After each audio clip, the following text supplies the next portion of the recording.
Petit rappel des faits.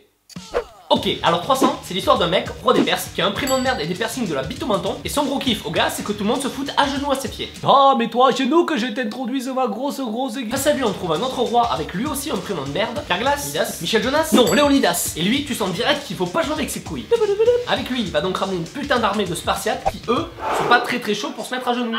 Donc en gros, le film explique comment ces mecs-là vont péter la gueule à ces mecs-là, tout ça pour pas finir à quatre pattes. Sauf qu'à un moment, il y a un footballeur vachement connu qui débarque, Franck Ribéry, qui va bien foutre la merde et trahir les Spartiates. Et donc à la fin, notre Taros dégueulasse, elle gagne la bataille, les 300 gus se font démonter la gueule, sauf un, et du coup on peut passer à l'épisode 2. Bon, et alors, comme j'ai pas trouvé de réelle transition, je me suis dit qu'une vidéo de chat ferait l'affaire. This is Sparta!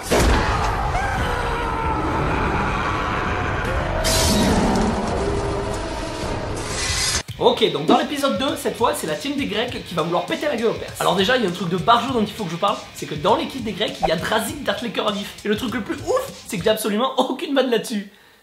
Désolé.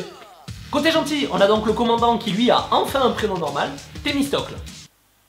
De comprimer matin et soir pendant 15 jours. Et côté méchant, on a Artémise et elle, bah tu sens aussi qu'il faut pas trop jouer avec sa chatte. Donc les deux vont essayer de se buter sans y arriver, puis essayer de négocier sans y arriver. Du coup, ils vont sauvagement baiser avec MST et au final réessayer de se crever. Bon, et pour conclure, à la fin, le mec, il s'en sort vivant. Il va planter sa deuxième grosse épée dans notre connasse. Du coup, elle crève. Drazik, lui, il se prend 3 flèches dans le cul, il crève aussi. Donc ta gueule, Anita, fallait pas le quitter pour Charlie. Et pendant ce temps-là, Xerxès, il a observé tout ce merdier peinard du haut de sa colline. Tiens, tranquillo melou. Et finalement, après des années de bronzage, de muscu et s'être débarrassé de toute sa ferraille sur la gueule, il deviendra plus tard Michael Vendetta.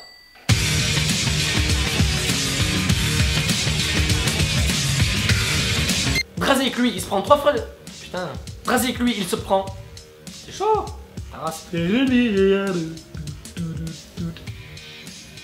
Chelou. Il se prend 3 flèches dans le cul. Putain. Ah. Drazik, lui, il se prend... C'est pas possible, bordel. Drazik, lui, il reçoit 3...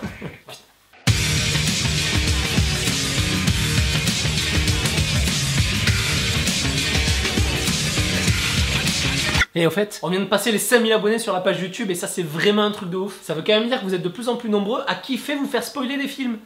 Donc vous êtes des gros tarés. Bref, dans tous les cas, un immense merci à tous pour vos messages, votre soutien, ça me fait super plaisir. Et je voulais juste conclure en disant que ce que j'ai dit un petit peu plus tôt, c'est totalement vrai. J'ai absolument aucune vanne sur Drazik.